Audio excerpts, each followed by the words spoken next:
على زمان، كما فضل مكانا على مكان، وإنسانا على إنسان. ونشهد أن لا إله إلا الله وحده لا شريك له، ونشهد أن سيدنا وسندنا وحبيبنا وحبيب ربنا وطبيبنا وطبيب قلوبنا ومولانا ومرشدنا محمدا عبده ورسوله،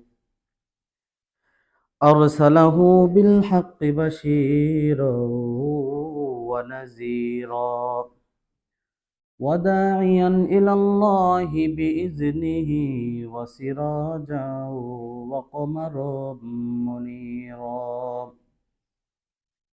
أما بعد فأعوذ بالله من الشيطان الرجيم. بسم الله الرحمن الرحيم. قد أفلح المؤمنون الذين هم في صلاتهم خاشعون. وقال الله تعالى في آية أخرى: حافظوا على الصلوات والصلاة الوسطى وقوموا لله قانتين. وقال النبي صلى الله عليه وسلم، فحكه رسول الله صلى الله عليه وسلم بيده، تلور وجه رسول الله صلى الله عليه وسلم، فإن الله هي لوجهي فلا يتنقمن أحدكم، أو كما قال عليه الصلاة والسلام. صدق الله المولان العظيم، وصدق رسوله النبي الكريم، ونحن على ذلك من الشاهدين والشاكرين، والحمد لله رب العالمين. मैं दूर हूँ मजबूर हूँ ऐ सैयद आलम, दीदार दिखाते नहीं आवाज सुना दो, दीदार दिखाते नहीं आवाज सुना दो। मैं तौलब मौला हूँ मेरा इश्क निराला, मैं तौलब मौला हूँ मेरा इश्क निराला, हर जुमला जहाँ जिनकी तजल्ली से उजाला, हर जुमला जहाँ जिनकी तजल्ली से उजाला। আলহামদুলিল্লাহ, আল্লাহ পাক রব্বুল আলমিনের দরবারে অসংখ্য অগণিত শুকরিয়া যে আল্লাহ পাক ইজ্জত আমাদেরকে দীর্ঘ একটি সপ্তাহ পর আবারও সবচেয়ে প্রিয় জায়গা, আল্লাহ তাআলার পছন্দের জায়গা, উত্তম জায়গা মসজিদে আসার বসার তৌফিক দান করেছেন। সেজন্য সকলেই শুকরিয়া আদায় করি আলহামদুলিল্লাহ। আমার বন্ধুগণ, আল্লাহ রব্বুল আলামিন শুকর আদায়কারীকে বান্দা পছন্দ করেন। যেই বান্দা আল্লাহর কাছে শুকর আদায় করে ওই বান্দাকে আল্লাহ কি করেন? পছন্দ করেন। এটা শুধু আল্লাহর ক্ষেত্রে না, আমাদের বাহ্যিক দৃষ্টিতে অর্থাৎ দুনিয়াতেও তেমন। একজনের যদি গুণগান করেন সে আপনাকে দ্বিতীয়বার দিতে আরো পছন্দ করবে। যদি একজনের কাছ থেকে কিছু নিয়ে কিছু আদায় করে তারপর যদি ওই ব্যক্তিটার সাথে আপনি খোঁজ খবর ছেড়ে দেন, তাহলে ওই ব্যক্তিটা আপনাকে নিমুখ হারাম বলবে, বেঈমান বলবে। বলবে কি বলবে না? বলবে। তো আল্লাহ পাক রব্বুল আলামিন মহান। আমরা দুনিয়াতে একজন মানুষ একটু বেঈমানি করলে দ্বিতীয়বার তাকে আমরা দিতে চাই না। আল্লাহর কাছে যদি কোনো ব্যক্তি সারা জীবন বেঈমানি করে, একটা বার আল্লাহকে ডাক দেয়, আল্লাহ তুমি আমাকে মাফ করে দাও, আল্লাহ বলেন বান্দা যদি এই কথাটা বলে চোখের পানিটা এই গালের নিচে আসার আগে আগে আমি আল্লাহ তার জীবনের সব গুনাহ মাফ করে দিই। সুবহানাল্লাহ বলেন। তো আমার বন্ধুগণ, জুমার আলোচনা ধাপ বাই ধাপ আমাদের আলোচনা করা হয়। তো এই যে তোমরা একটু আগায় বসো, সামনে আগায় আসো। তো গত সপ্তাহে আমাকে চাচা বলেছিলেন নামাজ সংক্রান্ত আলোচনা করা। আমরা মানুষ নামাজ সম্পর্কে উদাসীন, কারণ অনেক মানুষ নামাজ পড়ি বছরে একদিন, হয়তো শুক্রবারে পড়ি, না হয় ঈদের দিনে পড়ি, কিন্তু 5 ওয়াক্ত নামাজে পড়ি না। এক প্রকার মানুষ। আরেক প্রকার নামাজি আছে যে নামাজে আসে ঠিক, কিন্তু মনটা তার বাহিরে থাকে। আরেক প্রকার নামাজি আছে নামাজে আসার পর মনটা বাহিরে চলে, তিনি আবার ভিতরে নিয়ে আসে। অর্থাৎ তিনি চিন্তা করে, হাই রে, আমি তো এখন নামাজে দাঁড়াইছি, এখন আমার মনটা বাহিরে গেছে, ভিতরে আবার নিয়ে আসলাম। এই প্রকার নামাজি হলো সলাতুল মুজাহিদ, অর্থাৎ শয়তানের সাথে যুদ্ধকারী নামাজ।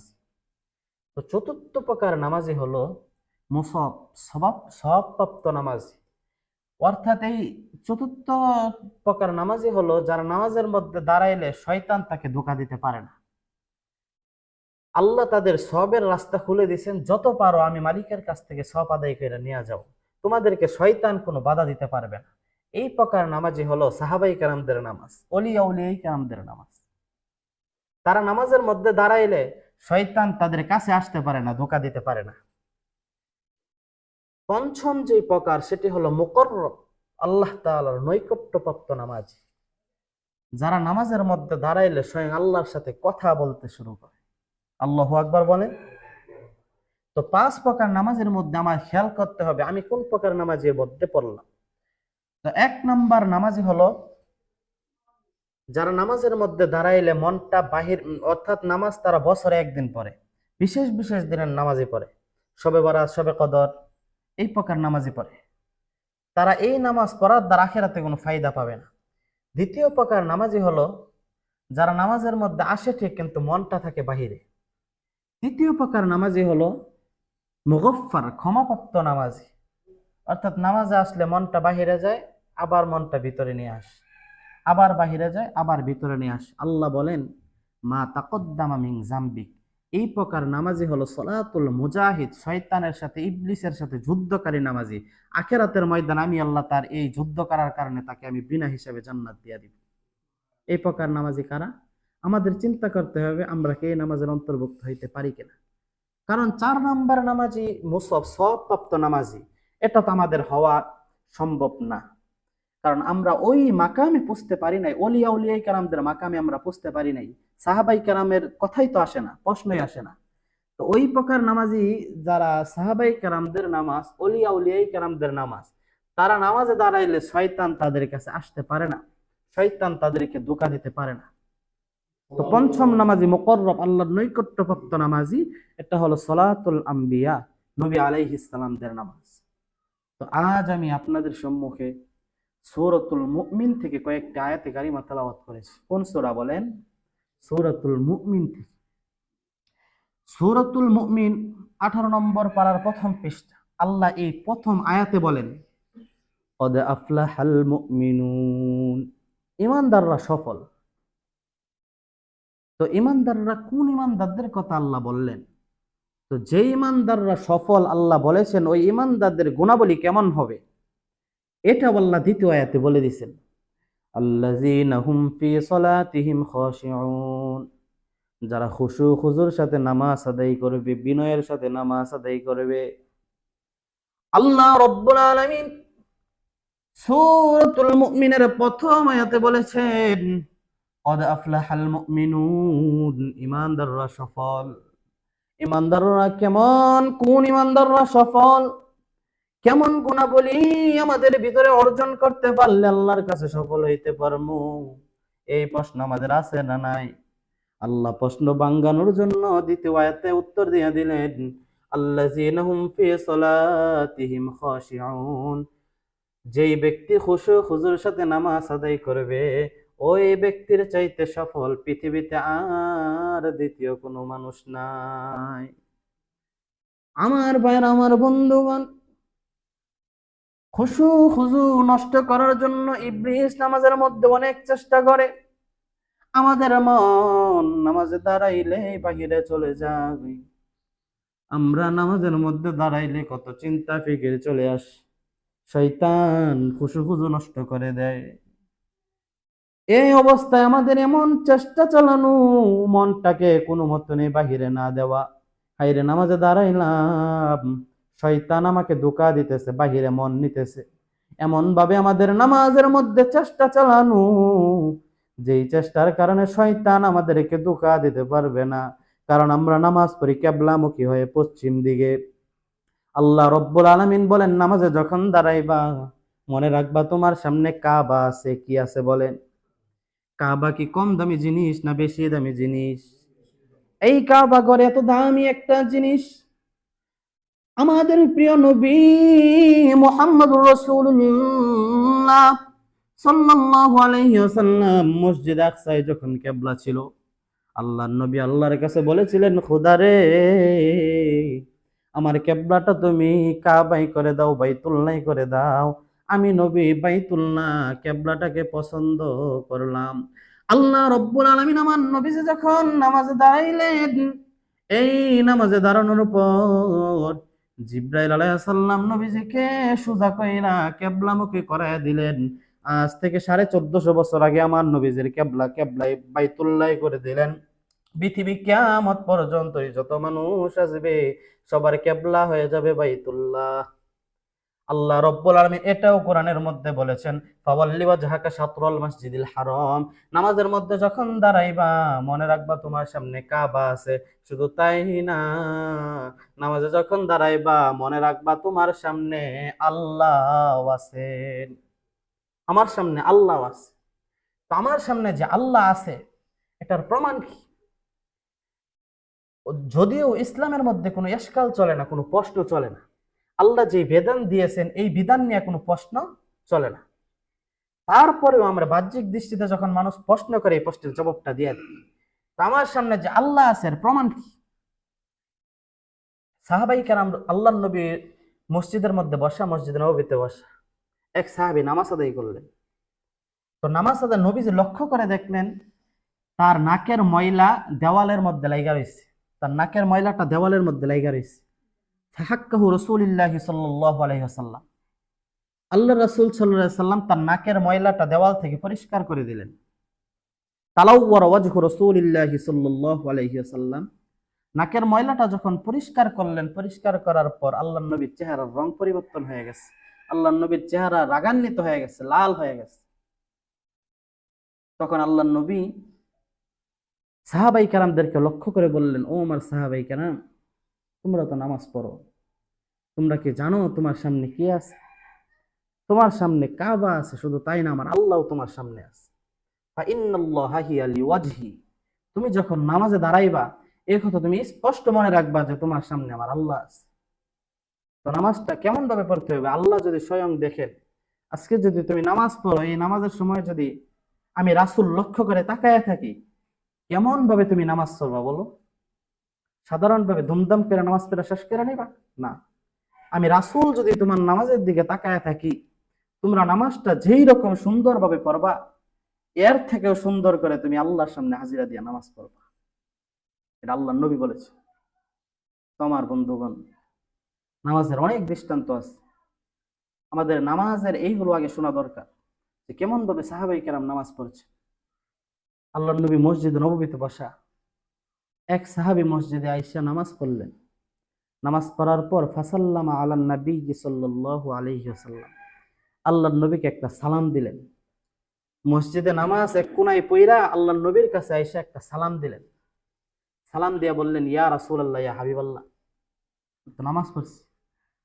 আল্লাহর নবী জবাব নেওয়ার পর বলেছেন, তুমি আবার নামাজ পড়ো, তুমি এতক্ষণ নামাজ পড়ো নাই। আল্লাহর নবী তাকে বলেছেন, তুমি আবার নামাজ পড়ো, তুমি নামাজ পড়ো নাই।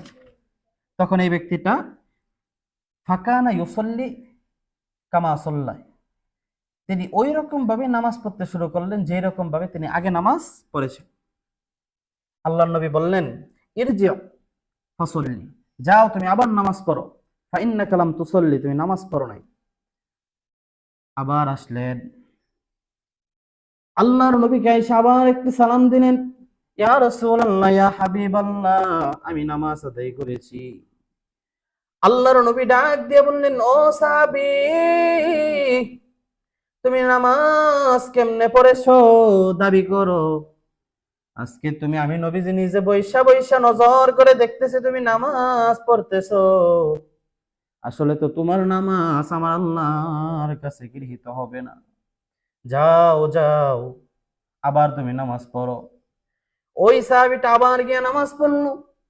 আল্লাহর নবীর কাছে তৃতীয়বার এসে একটি সালাম দিলেন, ইয়া রাসূলুল্লাহ, ইয়া হাবিবাল্লাহ, আমি নামাজ পড়েছি। আল্লাহর নবী বললেন, ইরজি ফাসাল্লি ফা ইন্নাকা লাম তুসাল্লি। আমার সাহাবী,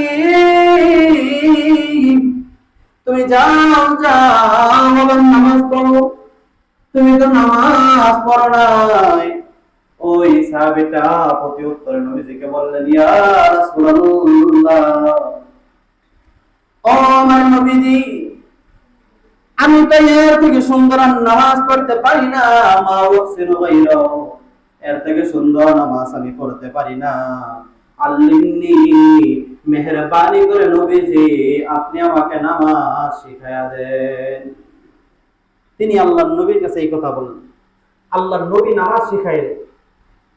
তো সাহাবী বললেন, নবীজি আমি এর থেকে সুন্দর নামাজ পড়তে পারি না, এখন আপনি আমাকে নামাজ শিখায়া দেন। তো এখন খুব খেয়াল করে শুনবেন, যেইভাবে আল্লাহর রাসূল সাহাবীকে নামাজ শোনাইছেন, আমি আল্লাহর রাসূল যেইভাবে সাহাবীকে নামাজ শোনাইছেন ওই কথাটা আমি শোনাই। আপনারা শুনতে রাজি আছেন? তো রাসূলুল্লাহ সাল্লাল্লাহু আলাইহি ওয়াসাল্লাম বললেন, ইজা আরাদতা ইলাস সালাহ, আল্লাহর রাসূল বলতেছেন, ও সাহাবী আমার, যখন তুমি নামাজের ইচ্ছা করবা, নামাজের ইচ্ছা পোষণ করবা, ফাকাব্বির, আল্লাহু আকবার বলে দুইটি হাত বাঁধো। তো নাভির নিচে বাঁধবো না নাভির উপরে বাঁধবো, এগুলো পরে আল্লাহর নবী কি বললেন, ফাকাব্বির, তোমরা দুইটি হাত বাঁধো। হাত বাঁধার পর সুম্মা ইকরা মা তায়াসসারা মিনাল কুরআন, কুরআনের যেখান থেকে সহজ সেখান থেকে পড়ো। আল্লাহর নবী কি বললেন, হাত বাঁধো, হাত বাঁধার পরে কুরআনের যেখান থেকে সহজ সেখান থেকে পড়ো। সূরা ফাতিহা পড়তে হবে এই কথা বলেছেন? বলেন নাই। সূরা ফাতিহার পর আরেকটি সূরা মিলাতে হবে এই কথা বলেছেন? না। তারপর আল্লাহর নবী বললেন, সুম্মা ইরকা, তোমরা রুকু করো, হাত্তা তাতমাইন্না রাকিআ, ধীর স্থির ভাবে রুকু করো। তো রুকুর ভিতরে তাসবিহ পড়তে হবে, এইগুলো আল্লাহর নবী বলেন নাই। তারপর আল্লাহর নবী বললেন, হাত্তা তাদিল কায়িমা, রুকু থেকে সোজা হয়ে দাঁড়াও। তারপর আবার আল্লাহর নবী বললেন, তোমরা সিজদা করো। তো আমার বন্ধুগণ, আল্লাহর নবী বারবার বললেন, তোমরা আল্লাহু আকবার বলে হাত বাঁধো, তারপর কোরআনের যেখান থেকে সহজ সেখান থেকে পড়ো। তো হাদিস শরীফের মধ্যে আসছে, লা সালাতা ইল্লা বিফাতিহাতিল কিতাব, কিরাতে ফাতিহা ছাড়া নামাজ বিশুদ্ধ হবে না। খুব মনোযোগ দিয়ে শুনবেন, হাদিসের মধ্যে কি আসছে, লা সালাতা ইল্লা বিফাতিহাতিল কিতাব, সূরা ফাতিহা ছাড়া নামাজ বিশুদ্ধ হবে না।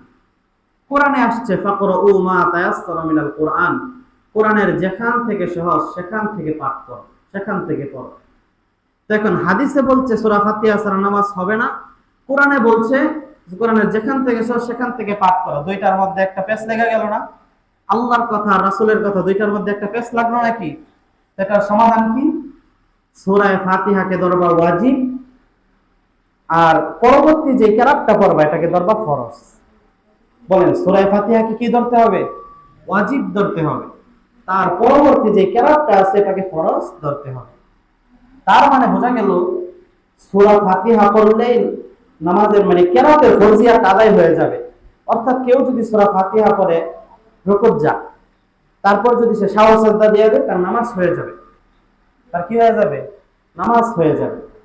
কারণ ওয়াজিব যেগুলো এই ওয়াজিবাতের ক্ষেত্রে ইচ্ছাকৃত হোক অনিচ্ছাকৃত হোক, ইচ্ছাকৃত হোক অনিচ্ছাকৃত হোক, এইগুলোর ক্ষেত্রে সাহস সাজদা দ্বারাই হয়ে যায়, সাহস সাজদা দ্বারা তার নামাজটা হয়ে যায়।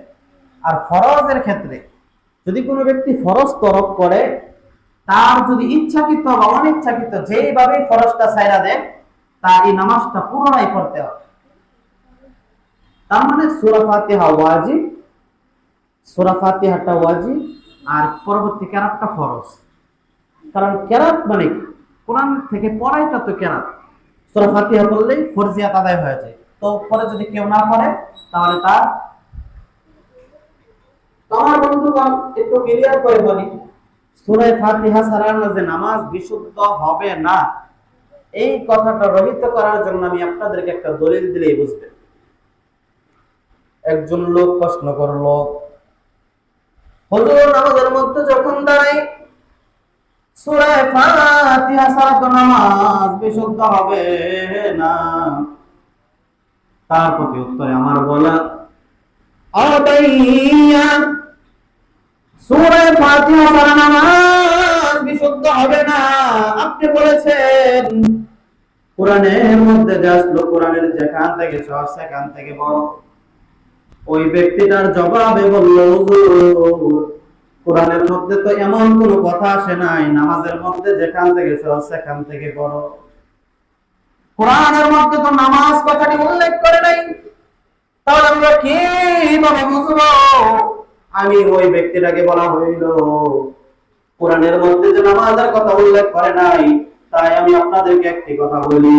আপনি যখন নামাজের মধ্যে প্রথম রাকাতে হুজুরকে সিজদা রুকুতে পাইলেন, রাকাত পাওয়ার জন্য রুকু পাওয়া শর্ত। আপনি রাকাত পাওয়ার জন্য রুকু পাওয়া শর্ত, তো আপনি হুজুরকে রুকুর মধ্যে পাইলেন। রুকুতে পাওয়ার পর আপনি পুনরায় যখন 4 রাকাত নামাজ পড়লেন, হুজুর সালাম ফিরাইছে, আপনি সালাম ফিরাইলেন। কারণ কি? কারণ হুজুর 4 রাকাত পড়ছে, আপনিও 4 রাকাত পড়ছেন। কারণ প্রথম রাকাত পাইছেন, আপনি কিভাবে বুঝলেন? প্রথম রাকাতে হুজুরকে গিয়ে রুকুই পাইছি, তাই আমি ধইরা নিলাম প্রথম রাকাত পেয়ে গেছি। আমার বন্ধু ওই ব্যক্তিটাকে বলা হইল, ভাই তাহলে আপনি সূরা ফাতিহা কই পড়লেন? আপনি প্রথম রাকাতে হুজুরকে পাইছেন রুকুতে, তাহলে 4 রাকাত নামাজ পড়ার পরে হুজুরে সালাম ফিরাইছে, আপনিও সালাম ফিরাইলেন, তো আপনি সূরা ফাতিহা পড়লেন কই? সূরা ফাতিহা শুনলেন কই? আপনার নামাজ কেমনে হইছে? তার মানে সূরা ফাতিহা না পড়লে যে নামাজ বিশুদ্ধ হবে না, এই কথাটি সরাসরি সঠিক নয়। কারণ কেরাত হলো শর্ত, কেরাত পড়া ফরজ। ওয়াজিব যেগুলো ছুটে যায় এইগুলোর ক্ষেত্রে আপনি সাহস সাজদার মাধ্যমে আপনার পুনরায় হয়ে যাবে। তো আল্লাহর নবী যেইভাবে আমাদেরকে নামাজ শিখাইলেন, সেইভাবে আমাদের নামাজ পড়তে হবে। কেমন ভাবে নামাজ পড়তে হবে? হযরত আয়েশা রাদিয়াল্লাহু তাআলা আনহা আল্লাহর নবীর নামাজের ব্যাখ্যা এমন ভাবে করেছেন, কারণ অনেক বড় বড় সাহাবায়ে কেরাম হযরত আয়েশা রাদিয়াল্লাহু তাআলা আনহা ছাত্র ছিল। অনেক বড় বড় সাহাবায়ে কেরাম আয়েশা রাদিয়াল্লাহু তাআলা আনহা ছাত্র ছিল। হযরত আয়েশা রাদিয়াল্লাহু তাআলা আনহা বর্ণনা করেন, আমি যখন রাত্রিবেলা ঘরে ছিলাম তখন দেখি আল্লাহর নবী নামাজ পড়ে। আল্লাহর নবী নামাজের মধ্যে দাঁড়াইলেন। আল্লাহর নবী নামাজের মধ্যে দাঁড়ানোর পর নিয়ত করে হাত বাঁধলেন। তারপর এমন করে নামাজ, দীর্ঘ নামাজ শুরু করলেন। আমি নজর করে দেখি, আমি ঘুমায় গেলাম। কিছুক্ষণ পরে নবীজির শরীরের ধাক্কা লাগার কারণে আমি সজাগ পেয়ে গেলাম। তারপরে আমি খেয়াল করে দেখি আল্লাহর নবী দাঁড়ানো। আমি চিন্তা করলাম, আমার নবীজি হয়তো দ্বিতীয় রাকাতে দাঁড়াইছেন। কিন্তু আমার মনে একটা বাধা দেয়, না না, আমার নবীজি দ্বিতীয় রাকাতে দাঁড়ায় নাই। কারণ দ্বিতীয় রাকাতে যদি দাঁড়াইতো, আয়েশা রাদিয়াল্লাহু তাআলা আমার নবী যেই করেছিল ওই ঘরটা ছিল ছোট। আল্লাহর নবী নামাজের মধ্যে রুকুতে গেলেও আয়েশা রাদিয়াল্লাহু তাআলার ঘুম ভেঙে যেত, সিজদায় গেলেও ঘুম ভেঙে যেত। এর কারণ হইল শরীরের মধ্যে বারবার ধাক্কা লাগতো। তো প্রথম রাকাতে এমন দীর্ঘায়িত করলেন। আমি চিন্তা করলাম, বিশ্ব জগতের জন্য মানবতা মুক্তির দূত সাইয়েদুনা মুহাম্মদুর রাসূলুল্লাহ হয়তো দুনিয়া থেকে চলে গেছেন। কিছুক্ষণ পরে নজর করে দেখলাম, না না, আল্লাহর নবীর শ্বাস নিতেছে, শ্বাস নিঃশ্বাস নিতেছে। সুতরাং আমার নবী যে মরে নাই, আমার নবী যে জীবিত আছে। তারপর আল্লাহর নবী যখন রুকুতে গেলেন, রুকুতে যাওয়ার পর এমন ভাবে তাসবিহগুলো পড়তে লাগলেন, কারণ হাত্তা তাতমাইন্না রাকিআন, আল্লাহ অর্ডার করেছেন, নির্দেশ করেছেন, হাত্তা তাতমাইন্না রাকিআন, তোমার রুকুটা ইতমিনান করবা, অর্থাৎ ধীরস্থির ভাবে করবা। ওই হাদিসের উপর আয়াতের উপর আমল করতে গিয়ে আল্লাহর নবী এমন করে রুকু শুরু করলেন। এই রুকু আল্লাহর নবীর রুকু, সাহাবায়ে কেরামদের রুকুর সামনে যদি আমাদের রুকুগুলো দাঁড় করানো হয়, আল্লাহর কসম করে বলতে পারবো আমাদের কারো নামাজে বিশুদ্ধ হয় বলে মনে হয় না। কারণ এত দৃঢ়তার সাথে আল্লাহর নবী নামাজ দাঁড়াইলেন। আয়েশা রাদিয়াল্লাহু তাআলা আনহা মনে করলেন আল্লাহর নবী বুঝি মারা গেছেন। কিছুক্ষণ পরে দেখেন না না, আল্লাহর নবী মারা যায়নি। তারপর আল্লাহর নবী রুকু থেকে ওঠার পর সিজদায় গেলেন। আমার ভাই, আমার বন্ধুগণ, রুকু থেকে ওঠার পর আমাদের যেই সমস্যা, সোজা হয়ে দাঁড়াইতে বলেছেন, হাত্তা তা'দিলা কাইমান, একেবারে সোজা হয়ে দাঁড়ানো। আমার বন্ধু, আমাদের নামাজের ক্ষেত্রে অনেকেই রুকুর মধ্যে সোজা হয়ে দাঁড়ায় না, একেবারে সোজা হয়ে বরাবর হয়ে দাঁড়াইতে হবে। যদি কারোর কোনো অসুস্থতা থাকে, কোনো বিমার থাকে, সেটা ভিন্ন হিসাব।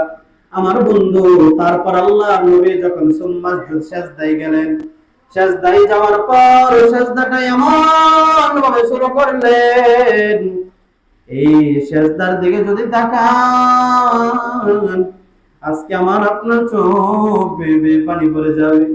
আল্লাহর নবী সিজদার মধ্যে যাওয়ার পর এত বিশাল সিজদা শুরু করলেন, আর নবী বললেন না, আয়েশা রাদিয়াল্লাহু তাআলা গোসল পানি আর ডাক দিয়ে বলেন আল্লাহর কাছে, বলেন আল্লাহ রে, আমার স্বামী যদি দুনিয়া থেকে চলে যায়, কত এলেম থেকে মাহরুম হয়ে যায়, আমার স্বামী যদি দুনিয়া থেকে চলে যায়, এই পৃথিবীর মানুষ কিভাবে ইসলামটা টিকিয়ে রাখবে, এই চিন্তায় আমি আয়েশা করতে লাগলাম।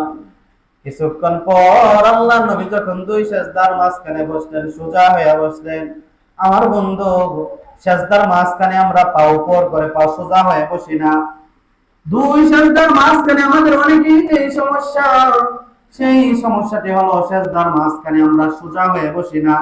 অনেকে এমন ভাব নিয়ে বসি যে পরবর্তী সিজদা দিতে হবে। আমার বন্ধু, এই কারণে যদি এইভাবে যদি সোজা হইয়া না বসেন, একেবারে সোজা হয়ে, অর্থাৎ মন যেইভাবে শান্তি হয়, যেইভাবে বসলে আরাম হয়, যেইভাবে আপনি আপনার নিয়ে বসবেন, ওইভাবে যদি সিজদায় না বসেন, তাহলে সিজদা হবে একটা। কয়টা হবে? সিজদা একটা হবে। কারণ সিজদার মধ্যে যদি সোজা হয়ে না বসেন, তাহলে আপনার সিজদা হবে একটা। কারণ সিজদার মধ্যে আপনার সোজা হয়ে বসা শর্ত। সোজা হয়ে যদি না বসেন, তাহলে সিজদা একটা হবে। তো এক সিজদা দিয়ে নামাজ বিশুদ্ধ হবে। আল্লাহর নবী এইভাবে নামাজ পড়তে শুরু করলেন। তো নামাজ পড়ার মধ্যে যে ফায়দা, এক নাম্বার ফায়দা হলো নামাজের, আল্লাহ নামাজের মাধ্যমে মানুষের রিজিক গুলো খুলে দেন, মানুষের অভাব অনটন দূর করে দেন। নামাজের মাধ্যমে আল্লাহ রাব্বুল আলামিন পৃথিবীর মানুষের অশান্তি, মনের অশান্তি গুলো দূর করে দেয়। আল্লাহ বলেন, মানুষ বড় উদাসীন, ইন্নাল ইনসানা খুলিকা হালুয়া। আল্লাহ মানুষকে অস্থির রূপে বানাইছেন। কি রূপে বানাইছেন? অস্থির করে বানাইছেন। ইন্নাল ইনসানা খুলিকা হালুআ ওয়া ইযা মাসসাহু শাররু জাযুআ। মানুষের মনটা হইল উৎকণ্ঠাময়, অর্থাৎ মানুষের যখন বিপদ চলে আসে, কোনো খারাপ কোনো দিক যদি মানুষের চলে আসে, তখন মানুষ উৎকণ্ঠা হয়ে যায়, অধৈর্য হয়ে যায়, কি করবে না করবে তখন সে আর বুঝে পায়। ওয়া ইযা মাসসাহুল খায়রু মানুআ। আর মানুষকে যখন কল্যাণ স্পর্শ করে, মানুষের জীবনে যখন ভালো কিছু এসে যায়, তার জীবনটা যখন শান্তিতে কাটতে থাকে, তখন মানুষ কৃপণ হয়ে যায়। এখানে তিনটা কথা। এক নাম্বার কথা, আল্লাহ মানুষকে বানাইছে অস্থির কইরা। আল্লাহ মানুষকে কি করে বানাইছেন? অস্থির কইরা বানাইছেন। তারপরের আয়াতে আল্লাহ বলেন, ইযা মাসসাহু শাররু জাযুআ। মানুষের জীবনে যখন খারাপ দিকগুলো চলে আসে, তখন মানুষ অধৈর্য হয়ে যায়। অনেক মানুষ এমন হয়ে যায় যে খারাপ দিক আসার কারণে সে নামাজ ছাইড়া দেয়। অনেক মানুষ এমন হয়ে যায় যে ভালো কাজগুলো করতো, সে সেইগুলো টেনশনে আর করে না। ওয়া ইযা মাসসাহুল খায়রু মানুআ। আর মানুষের যখন টাকা পয়সা, ধন দৌলত, রিজিক, ইজ্জত, সম্মান, এই দিক দিয়ে যখন পরিপূর্ণ হয়ে যায়, তখন মানুষ কৃপণ হয়ে যায়। তারপরে 24 নম্বর আয়াত আল্লাহ যেটা বললেন, ইল্লাল মুসাল্লিন। তবে নামাজি ব্যক্তিদের ক্ষেত্রে কখনো এটা হতে পারে না। নামাজি ব্যক্তি যদি 10 তলার মালিক হয়ে যায়, তার অবস্থা সে যেমন ছিল তেমনই থাকবে। যদি তিনি একেবারে ফকির হয়ে যায়, রাস্তার মিসকিন হয়ে যায়, তাহলে তার অবস্থা এরকমই থাকবে, যেরকম ভাবে সে ভালোভাবে চললে যেরকম থাকতো এরকমই থাকবে। আমার বন্ধুগণ, নামাজ পড়ার একটা ফজিলত বলে আমি আপনাদের সম্মুখে বয়ান শেষ করে দিই।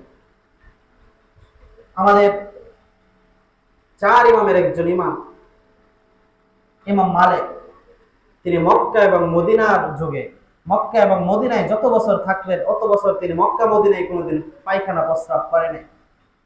কত কঠিন একটি কথা! মক্কা মদিনায় ইমাম মালিক যতদিন ছিলেন মক্কার আশেপাশে তিনি কোনোদিন পায়খানা প্রস্রাব করে নাই।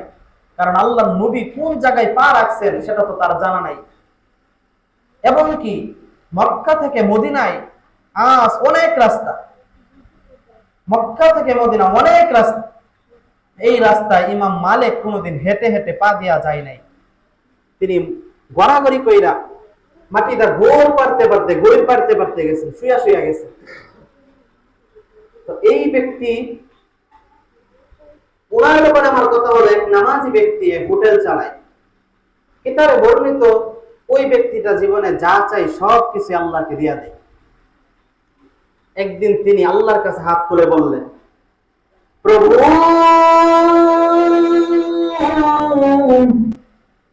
ও প্রভু, আল্লাহ, আমার জীবনে আমি যা চাইলাম সব তুমি দিয়া দিলাম, একটি আশা আমার পূরণ হয় নাই। সেই আশা হইল ইমাম মালিকের সাথে আমি কোনোদিন দেখা করতে পারি নাই। আল্লাহ রাব্বুল আলামিন তার মনের মধ্যে এমন প্রশান্তি দিয়ে দিলেন, ও হোটেলওয়ালা, কোনো চিন্তা করিও না, জীবনে যা চাইছো সব আমি আল্লাহ তোমাকে দিয়া দিলাম। আজও তুমি চাইছো ইমাম মালিকের সাথে দেখা করবা, আমি আল্লাহ তোমার স্বপ্ন নামাজের কারণে পূরণ করে দিব। আমার বন্ধুগণ, এই ব্যক্তিটা হোটেল চালায়, গভীর রজনীতে আর কেউ নাই, মালিকের দরবারে আল্লাহর কাছে তাসবিহ হবে আর জিকির আজকার করতে শুরু করলো। হঠাৎ তিনি চিন্তা করলো, আজকে যেই আমার হোটেলের সামনে দিয়া যাবে তাকে আমি একটি গ্লাস দুধ পান করাবো। এই চিন্তা করার পর একটা লোক আইসা তার কাছে বললেন, ভাইজান, আজকে রাত আমি আপনার সাথে কাটাইবো। ওই ব্যক্তিটা আমার আল্লাহর কাছে বললেন, খোদারে, এই ব্যক্তিটা আমার সাথে রাত কাটাইবে। আয় আল্লাহ, তুমি কি আমাকে কোন পরীক্ষা নিতেছো নাকি? এই ব্যক্তিটা আমার সাথে রাত কাটাইবে, আমার ভালো দিক জানবে না, ওই খারাপ দিক জানবে। ও আল্লাহ, আমাকে তুমি এমন পরিবেশ তৈরি করে দিও যে পরিবেশের কারণে আমার দাম আরো বেড়ে যায়। আমার ভাই, আমার বন্ধুগণ, আল্লাহ রাব্বুল আলামিন এমন ভাবে একটা পরিবেশ তৈরি করলেন, ওই ব্যক্তিটা হোটেলের সাথে আলোচনা করতেছেন, আর হোটেলওয়ালা ব্যক্তি ওই হুজুর ব্যক্তিটাকে ডাক দিয়ে বললেন, হুজুর, আমার আপনার সাথে কিছু কথা বলা। আপনি তো হুজুর, আমি আল্লাহর কাছে জীবনে যত দোয়া করেছি সব আমার আল্লাহ পূরণ করে দিয়েছেন। শুধু একটি দোয়া আমি আল্লাহর কাছে অনেক দিন যাবত করতেছি, কিন্তু সেই দোয়া আমার আল্লাহ পূরণ করে না। বলে, তোমার দোয়াটা কি? বলে, হুজুর, আমার দোয়া ওই আল্লাহর কাছে বলেছিলাম, আল্লাহ, আমাকে জগৎ বিখ্যাত ইমাম মালিকের সাথে দেখা করাইয়া দিও। ওই ব্যক্তিটা হাসে আর বলে, বাইরে আর চিন্তা কইরো না, আল্লাহ রাব্বুল আলামিন তোমার এই দোয়াটা কবুল মঞ্জুরি দিয়া দিলেন। ডাক দিয়া বললেন, হুজুর, কিভাবে আল্লাহ কবুল করলেন? বলে, বাইরে, তোমাকে আল্লাহ এমন পছন্দ করলেন, আমি হইলাম ইমাম মালিক, আল্লাহ রাব্বুল আলামিন আমাকে পাঠাইয়া দিলেন। আমি যে এত বড় ইমাম, আমি মানুষের কাছে গিয়ে একটা মিনিট বসতে সময় পাই না। আজকে সারা রাত তোমার সাথে সময় কাটায় দিলাম। ওই ব্যক্তিটা সেজদায় পড়ে গিয়ে কান্না শুরু করলেন, প্রভু, তুমি যে কত মহান! ইমাম মালিক জগতের সবচাইতে বড় ইমাম। এই ইমাম মালিকের সাথে দেখা করার জন্য তোমার কাছে কত দোয়া করেছিলাম, আল্লাহ। আজকে ইমাম মালিক রে তুমি সারা রাতের জন্য আমার ঘরের মেহমান বানায়া দিছো। ইমাম মালিক কেমন বড় একটা ব্যক্তি! ইমাম মালিক কোনদিন মক্কার জমিনে প্রস্রাব পায়খানা করে নাই, কোনদিন মক্কার জমিনে পা রাখে নাই, শুয়ে শুয়ে গেছে। ওই ইমাম মালিকের সাথে তুমি আমাকে দেখা করায় দিছো আল্লাহ। আমার মন সাক্ষী দেয়, পৃথিবীর সকল মানুষ যদি নামাজ পড়ে, আমার মনে হয় পৃথিবীর প্রত্যেকটা ঘরে আল্লাহ শান্তির আলো জ্বালায়া দিবেন। আমার বন্ধু, আজকে যদি আমি নামাজ পড়ি, পৃথিবীর কোনো ঘরে কোনো অশান্তি থাকবে না। দেখবেন যেই ঘরে মানুষ নামাজি, ওই ঘরে কিন্তু অশান্তি নাই। কারণ নামাজটা হতে ওই রকম নামাজ, নামাজের মধ্যে দাঁড়াইলে নামাজের শয়তান তো ধোঁকা দিয়ে আমাদের মনটা বাহিরে নিয়েই যাবে। তারপরে আমার নামাজের শুরু থেকে নিয়ত থাকতে হবে, আজকে আমি দেখবো আমার মনটা বাহিরে যায় নাকি। আপনি এইভাবে আজকে নামাজটা পড়েন, এখন যে সুন্নত করবেন এমন একটা নিয়ত করে সুন্নত করবেন যে আজকে আমি দেখবো আমার মনটা কয়বার বাহিরে গেছে। আপনি নজর করে দেখবেন, যদি নামাজ শেষ করে দেখবেন সর্বোচ্চ একবার বা দুইবার আপনার মনটা বাহিরে গেছে। অথচ অন্যান্য নামাজের ক্ষেত্রে সবসময় মন বাহিরেই থাকে। তো নামাজ পড়ার কঠিন তিনটা শাস্তির মধ্যে যে ব্যক্তি নামাজ পড়বে না তার তিনটা শাস্তি দুনিয়াতেই। এক নাম্বার শাস্তি হলো ইয়ামুতু জালিলান, অপদস্থ হয়ে মারা যাবে। যে ব্যক্তি নামাজ পড়ে না, আপনি এমন একটা প্রমাণ আমার মনে হয় না দেখাইতে পারবেন যে সে ভালো অবস্থায় মরছে, অপদস্থ হয়ে মারা যাবে, রাসূল আকরাম বলেছেন। দুই নাম্বার ইয়ামুতু জুআন, ক্ষুধার্ত অবস্থায় মারা যাবে। তিন নাম্বার ইয়ামুতু আতশান, পিপাসিত অবস্থায় মারা যাবে। অর্থাৎ এমন পিপাসা, পৃথিবীর যত নদী নালা খাল বিল যা কিছু আছে সব পানি যদি ওই ব্যক্তির মুখে দেন, তারপরেও তার ক্ষুধা নিবারণ, তার পিপাসা নিবারণ হবে না। আল্লাহ ওই কঠিন মুহূর্তে আমাদের সকলকে মাফ করে দেন। সকলে বলেন আমিন। আমার বন্ধুগণ, নামাজের বিধিবিধান সম্পর্কে, নামাজ কিভাবে পড়তে হবে, নামাজ কি হাতকে কাঁধের উপরে তুলবো নাকি কাঁধ বরাবর তুলবো, নাভির নিচে হাত বাঁধবো না কোথায় বাঁধবো, এইগুলো বিস্তারিত আলোচনা আল্লাহ যদি আমাকে বেঁচে রাখেন আগামী সপ্তাহে ইনশাআল্লাহ আলোচনা করার চেষ্টা করব। সকলে বলেন আমিন। ওয়া আখিরু দাওয়ানা আলহামদুলিল্লাহি রাব্বিল আলামিন। যারা সুন্নত করি নাই কেবল জমা 4 রাকাত সুন্নত করে নিই।